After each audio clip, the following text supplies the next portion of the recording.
It's a beautiful autumn Saturday morning.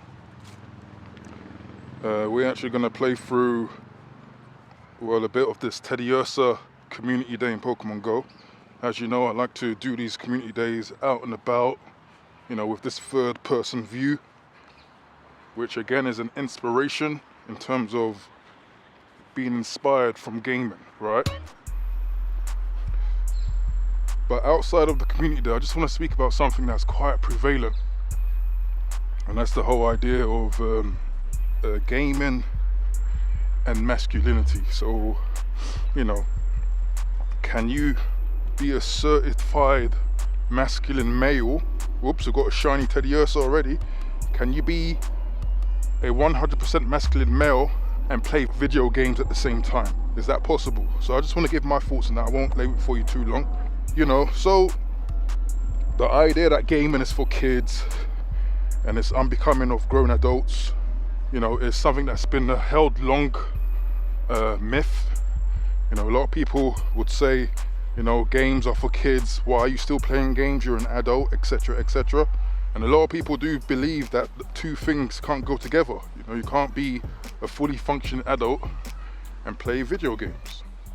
So obviously I'm a gamer, but if you know me from my other channels and stuff, you'll know that I've always had this polarized view of playing video games, especially the traditional sit down home console kind of typical video game experience, right?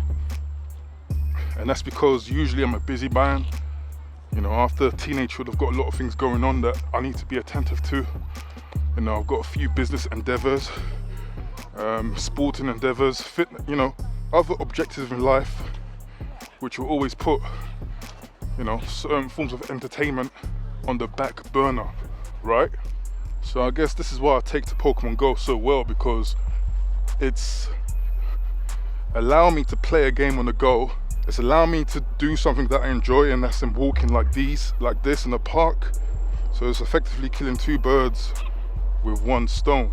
So I've always appreciated the fact that, you know, this is probably the only game that will actually motivate an active, outgoing lifestyle, potentially, right? So that's kind of my history and exposure and experiences with video games.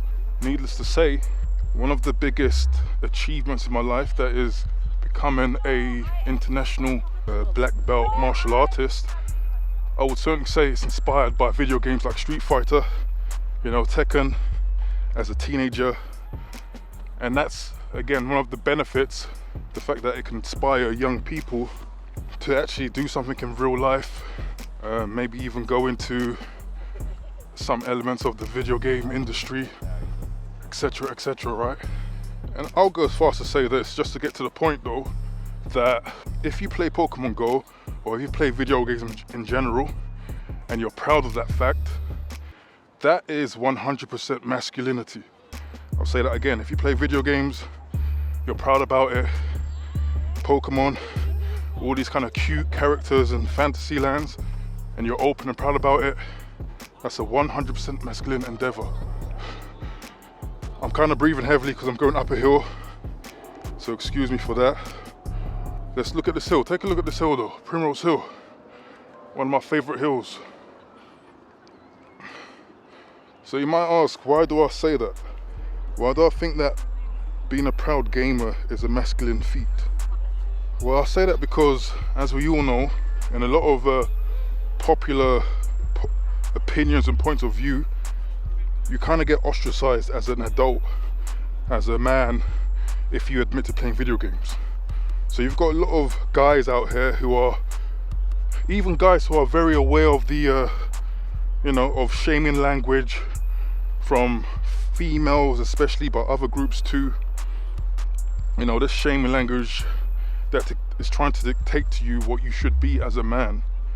These guys will still have an element of virtue signaling to prove some feat or aspect of masculinity, and usually that's comes in the face of proving yourself and declaring that you are not a gamer, and gaming is for geeks, for nerds, and it's lame and it's something below, right? if you are able to break through all of that criticism and stigma and still openly and proudly play video games, that is masculinity. You are really a masculine man when you do that. Because, I mean, let's understand this idea of masculinity. You know, for me, it's about doing what you want to do, and unashamedly so. You know, it's being an individual, not being a follower, standing up for what you believe in and going on with it regardless of popular opinion. You know, standing out from the crowd, right? Not being a follower or a sheep. That's what that means to me. You know what I mean? So I'll give you good examples of what I'm talking about in real life. So I'll play Pokemon Go. Just say, I don't know, former partners who are new understand that I play Pokemon Go, and perhaps they have a certain opinion or viewpoint about people who play Pokemon Go, right? What tends to happen when I play Pokemon Go or some other sort of game in front of them, what will naturally happen, because I'm very staunch and I'm very confident in my viewpoint, is that they will end up playing with me, right? You see how that works? They will end up playing with me. Someone who probably wasn't too keen on gaming, someone who had these limiting beliefs of what a gamer is, they will end up playing the game with me. And this is especially true with, I don't know, home console games like the Switch games, you know, which are very accessible, kind of casual, like party games, and especially with also Pokemon Go as well, you know, because again, it's inviting walking and stuff like that, or it's encouraging walking, right? And that's very accessible to people. And so, again, with the view of masculinity, that's what's masculine to me. I've brought people, even perhaps convince people to admire what I admire and come into my frame, come into my orbit, and enjoy the thing that I like to do regardless of what the popular opinion is, right? That's masculinity. And so that's why I say, if you're a Pokemon Go player, if you're a video game player, and you're proud about doing so, meaning you're not doing this weirdo, kind of ashamed, yet you still enjoy doing it, and then in reality, when you tell people what your hobbies are, you exclude gaming or whatever, Pokemon or something like that, that is not masculine. Right? Because you're ashamed of who you are not proud of what you're doing, and you are lying about yourself, effectively. Right? That's not masculine for me. Masculinity is about courage, fearlessness. Right? I can openly play games, promote it, and not feel any way about it.